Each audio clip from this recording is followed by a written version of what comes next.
Hello students, welcome back. ये video class 8 के students के लिए है जिनकी पुस्तक व्याकरण का आज हम 17वां पाठ और 20वां पाठ जो है वह हम करने जा रहे हैं।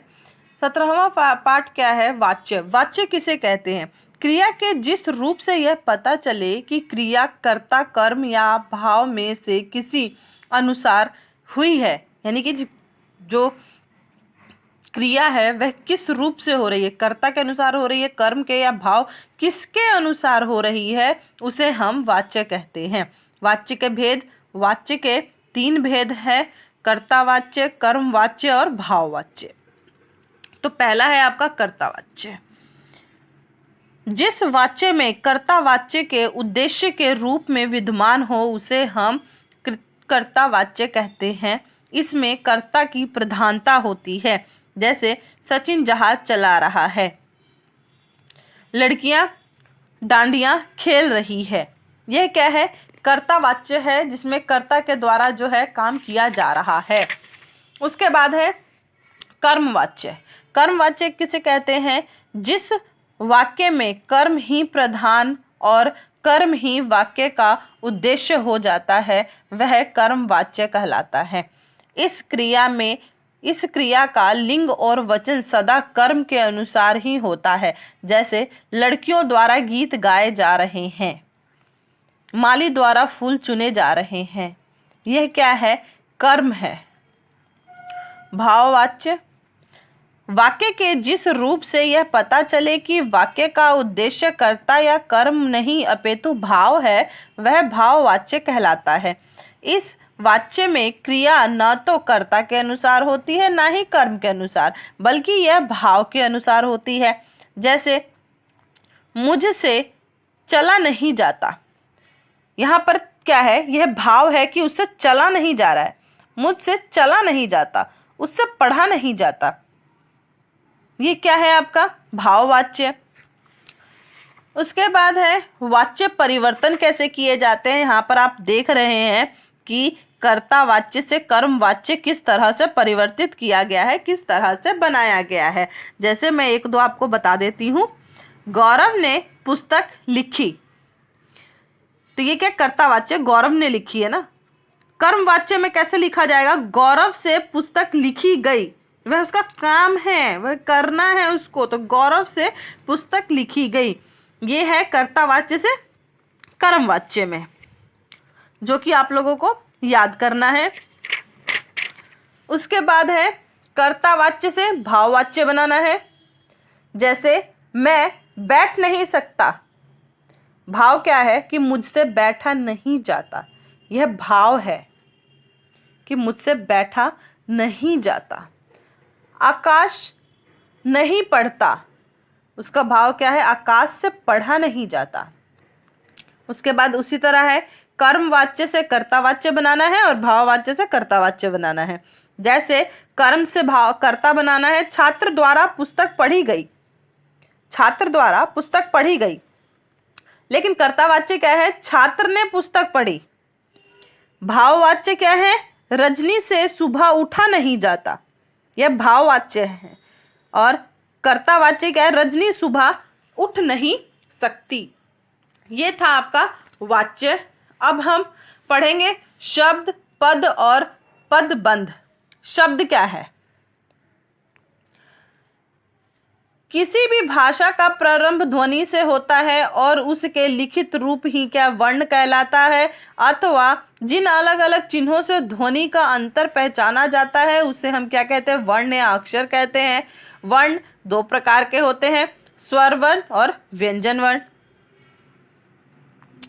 उसके बाद है पद। ध्वनि के सार्थक समूह को हम क्या कहते हैं? शब्द कहते हैं। और वाक्य में प्रयुक्त शब्द को हम पद कहते हैं। या यूं कहे कि शब्द के व्यवहारिक रूप को हम पद कहते हैं। इस प्रकार जितने शब्द होते हैं उतने ही प्रकार के पद हो जाते हैं। प्रयोग के आधार पर एक ही शब्द संज्ञा पद भी हो सकता है। जैसे यहाँ पे दिया हुआ है, जागृत एक अच्छा लड़का है। यहाँ क्या है? विशेषण है, पद है। बच्चों के साथ रहो, ये क्या है, संज्ञा पद हो गया। अब क्या है, यहाँ पर आपको शब्द और पद में जो अंतर है वह बताया गया है।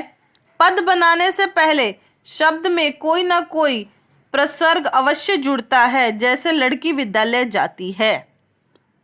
और शब्द को जब वाक्य में प्रयुक्त किया जाता है तो वाक्य में लिंग, वचन, काल, विभक्ति, पुरुष वाच्य आदि पद पर प्रभाव डालकर उसके रूप को निर्धारित करते हैं। अर्थात शब्द के वाक्य में आते ही अनेक व्याकरणिक बिंदु उससे जुड़ जाते हैं और एक निश्चित रूप प्रदान कर लेते हैं, जैसे यह मेरी पुस्तक है।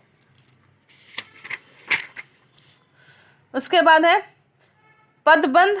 पदबंध क्या है, पदों का बंध, अर्थात जब पद और उपपद अथवा दो या दो से अधिक पद इकाई के रूप में वाक्य में प्रयुक्त होते हैं तो हम उसे क्या कहते हैं, पदबंध कहते हैं। जैसे बच्चा पुस्तक पढ़ता है, बच्चा पुस्तक पढ़ता है।